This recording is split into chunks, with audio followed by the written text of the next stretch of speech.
Ayan, magandang araw mga kapanyero. Welcome back po sa ating channel. Ito yung start ng trail natin mga kapanyero. Ito yung unang araw namin dito sa LA at itong unang pupunta natin itong Hollywood sign dahil ito yung isa sa mga talagang sign na maraming Pilipinong nangangarap na makarating dito na isa rin kami na nangarap na makarating dito. Ngayon, nandito na tayo. Tara mga kapanyero, pag-adventure tayo, akyat na tayo. Ayun yung sign, di ba, sa likod ko. Tara, ito yung simula. Tara mga kapanyero. Samahan niyo ako sa bagong adventure natin dito sa California. Let's go!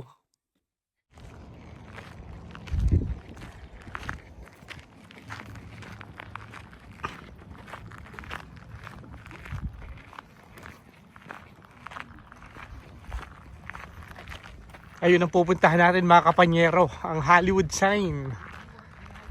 Nako. Ang pinapangarap ng maraming mga Pilipino na makarating doon, di ba? Makarating dito sa lugar na to. Pero ito tayo ngayon mga kapanyero, naglalakad papunta doon. Ewan lang natin kung makakarating tayo ron kasi ang layo pa yan ha. Ang taas pa. Ito yung isa sa mga ito yung isa sa mga na trail ng marami raw trail dito pero ito yung isa sa pinakamalapit na na daan. Ito nakita nyo naman no. Yan yung mga kasama natin, di ba? Sila rin yung mga kasama natin sa Hong Kong. Ayun.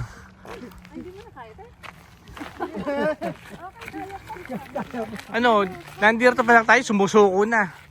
Sige, diretso.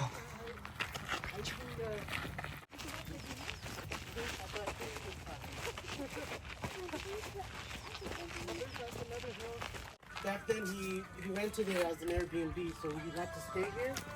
It's a really nice house. In the back you have a perfect view of it. Oh. Yan.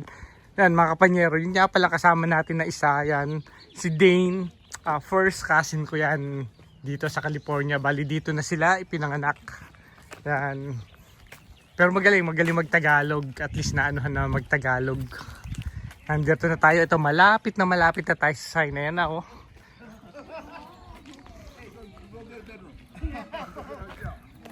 Yan. Oh, may mga goat pala rito. Ayan oh.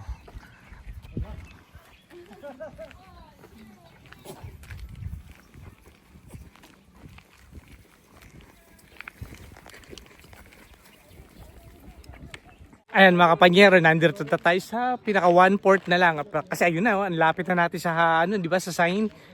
Pero ang dami ring tao na mga nag-hike dito. Pero ito yung isa sa mga magagandang trail. Pero na marami raw na trail dito na mas makakapunta ka pa sa likod. Pero ito yung pinaka magandang spot na mas madaling makarating. Kaya ayan, ang dami ring mga nag-hike dito.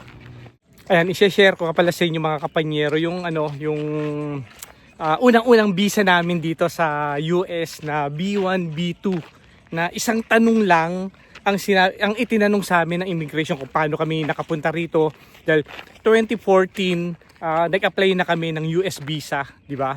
Na para pumunta rito sa California dito sa ang idinahilan namin noon kasi pupunta kami sa Disneyland.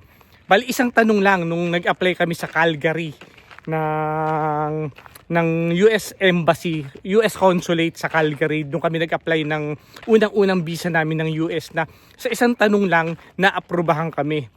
Bali ang mga kapanyero, ang isang tanong lang na itinanong sa amin, ano lang ang purpose namin sa pagpunta rito sa US. Yun lang. Tapos na-aprobahan na kami ng 10 years multiple visa kasi mga kapanyero, ang ginagawa kasi ng mga iba na permanent residents ng Canada, iniintay muna nila na maging citizen sila para makapunta rito kasi nga 'di ba pagka Canadian passport ka, automatic makakapunta ka na rito. Ganun yung ginagawa ng iba. Kami noon hindi. Ang ginawa namin, nag-apply na kami kaagad nag-try lang, wala namang masama na magta-try, di ba? Yun nga lang, syempre may bayad yun na pag-apply, pero swertihan din. Kaya nga yung isang tanong sa amin, yun lang ang tinanong sa amin. Bali ang syempre, di ba, swertihan din. Kaya nga nagtataka kami na yung mga iba, may mga nagsasabi sa amin noon na mahirap daw kumuha ng US visa, ganun. So ang isang tanong lang talaga, ano ang purpose namin? So ang sagot lang namin, pupunta, ipapasyal namin yung bata para sa Disneyland. Yun lang. Tapos nung na-approve kami ng 10 years multiple visa, so nagkaroon kami ng, hindi kami natuloy, nagkaroon ng problema sa mga scheduling, sa mga vacation namin, hindi kami natuloy. Sumunod na taon pa, bago kami nakapunta ng US. Bali, yun nga, ang unang punta namin is Virginia kagad. Hindi namin nagamit yung inireason namin na Disneyland. Kaya kayo, mga kapanyero, kung halimbawa nasa Canada kayo o nasa ibang lugar kayo, mag-try din kayo kung gusto niyo talagang makapunta. Walang masamang mag-try. Pagka sinabihan kayo na mahirap, wag niyong susundin yon. Tignan nyo kung ano yung talagang gusto nyo sa sarili nyo. I-try nyo. Sumugal na kayo ng konting halaga, pero napakaganda rin naman kung may hawak kayong US visa. Diba? Kasi, yung mga iba kasi, pagka may hawak ka ng US visa, tulad ng pag-apply mo sa Canada, automatic, maa-aprubahan ka kagad sa ibang bansa tulad ng Canada. Pagka meron kang tourist visa na hawak, kahit expired na yan, basta meron at ipinakita mo na naaprubahan ka ng US visa, hindi ka nag-TNT or hindi ka gumawa ng mga ibang paglabag sa batas nila, automatic maaprubahan ka kagad ng visa sa mga ibang bansa. Kaya nga, kayo mga kapanyero, ganun din. Kung gusto nyo, itry nyo rin yung ginawa namin na yun lang naman ang dahilan namin. So, yung isang kapatid ko na nagpunta rito, tatanungin natin yan kung ano yung interviewin ko mamaya kung ano yung reason naman, kasi ka-apply lang nila sa Philippine Consulate, sa US Consulate sa Pilipinas naman sila nag-apply. Ganun ang itatanungin natin para ma-share ko sa inyo kung gusto niyo talagang mag-apply din, para may idea kayo kung paano. Kaya nga kami noon, bago pa kami mag Canadian citizen, bago kami makahawak ng Canadian passport, meron na kami na US visa na 10 years multiple. Yun lang yung ma-share ko sa inyo na yun nga. Pero mga kapanyero, bago kami mag-apply noon, ang dami munang mga nagsasabi na mahirap. Maraming nag-negative. Kumbaga, kasi nagtatanong rin ako sa mga ibang Pilipino na nandito sa Canada na paano, pero karamihan, halos 80% ang nagsabi mahirap. Pero hindi, tinuloy pa rin namin. Ganun yung ginawa namin noon. Itinuloy pa rin namin, nag-apply kami. Kaya na-aprubahan kami ng Pero ngayon, 2014 yon. So nag-expire yon 2024. Bago, at least meron pa kaming visa noon ng US visa.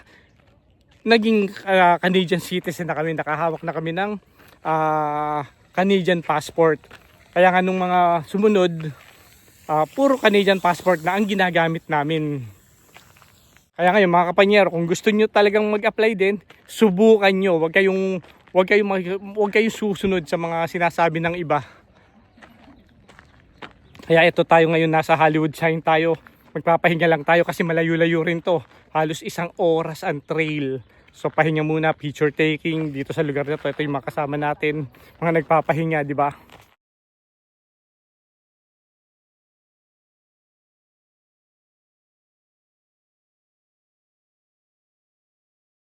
Kung bago ka lang sa ating channel mga kapanyero, huwag nyo naman kalimutan mag-subscribe.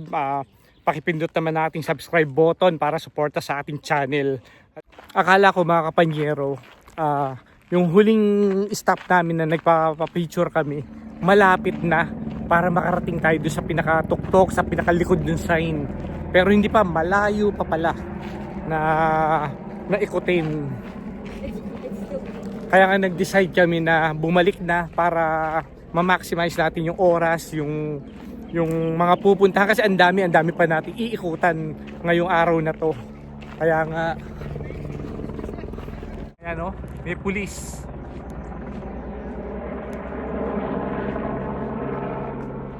Hindi natin alam kung ano yan. Kung bakit umiikot ang helicopter doon. Bakit? Bakit umiikot ang helicopter doon?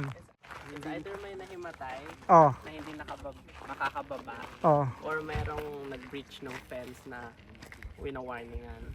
Oh, so yun. Yun ang dahilan kung bakit may helicopter na umiikot doon. Ayun, nawala yung mga tao eh. Kanina ang daming tao doon eh. Ngayon mga nawala.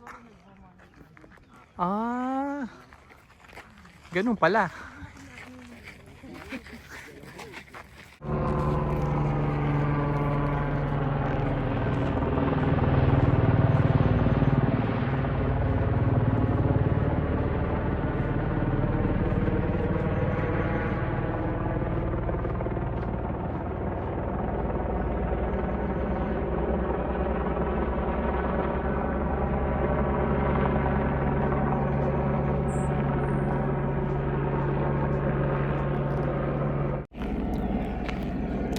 So yun pala mga kapanyero ang reason kung bakit may lumipad na helicopter, may umikot-ikot sa sign na yan, di ba? Na it's either may hinimatay, may hindi nakababa, or mayroong lumabag sa rules. Kasi siyempre hindi ka pwede pala tumapak dun sa fence nila, hindi ka pwedeng lumapit. Pero kanina mga kapanyero, na videohan natin dun na napakaraming tao sa taas. So may mga nagmo-monitor din. Nung una mga kapanyero, magdadala sana ako ng drone. Sabi ko magdo-drone ako rito. Yung pala bawal pala rito. Kaya iniwanan ko na lang, di tayo nakapag-drone. So puro video lang tayo rito. Pero ganun pa man, napakaganda pa rin ang lugar na to, di ba? Tsaka hindi siya nakakatakot na mag-trail. Napakaraming tao na naglalakad dito. Tapos ang laki pa ng pinakakarsada, pinakadaanan nila, ang laki. Maganda na rin na meron tayong kamag-anak, meron tayong tour guide dito sa LA kasi napakarami mapupuntahan dito. Kung kami lang ang magpupunta rito, mahirap din. Lalo pa sa mga daanan, sa pagdadriving. Bali ito pala mga kapanyero na tong trail na to na pinagdalan sa amin. Private na mga residente, may mga bahay na napakalalaki, napakagaganda na sigurado tong multi-million ang halaga ng bawat isang bahay dito. Kung makikita nyo yan, isang bahay yan, di ba? Ayan pa yung mga ibang bahay na private property. Kaya nakita nyo yung karsada. Yung kanina, yung isang dinaanan natin kanina, rough road siya kasi yun yung mga trail, pero may lusutan dito sa private land. Pero lalaking bahay, multi-million to sigurado. Nakita nyo naman. So yung mga paligid ng Hollywood sign na to, maraming bahay na Ito pa, ang gandang bahay nito. Will Smith? Yan. Will Smith? Ito mga kapanyero, yung sinasabi ko kanina na lumusot tayo sa residential area. Ito naman yung sinasabi kong rough road na isang trail, di ba? Kumbaga shortcut lang kami para mas madaling makapunta rito sa Hollywood sign na yan. Kaya nakaikot doon. Ngayon pabalik tayo, di ba? Kaya yan. Nakita nyo naman yung ganda, di ba? Ayan mga kapanyero, balik na tayo. Punta naman tayo sa iba, sa mga ibang itinerary namin dito sa Hollywood, sa Los Angeles, California. Tara mga kapanyero, samahan nyo ako, stay tuned lang kayo at mag-a-adventure tayo ngayong buong bakasyon ko rito, di ba? Itong mga time na to sa LA kami, sa mga susunod na araw sa San Diego. Yan.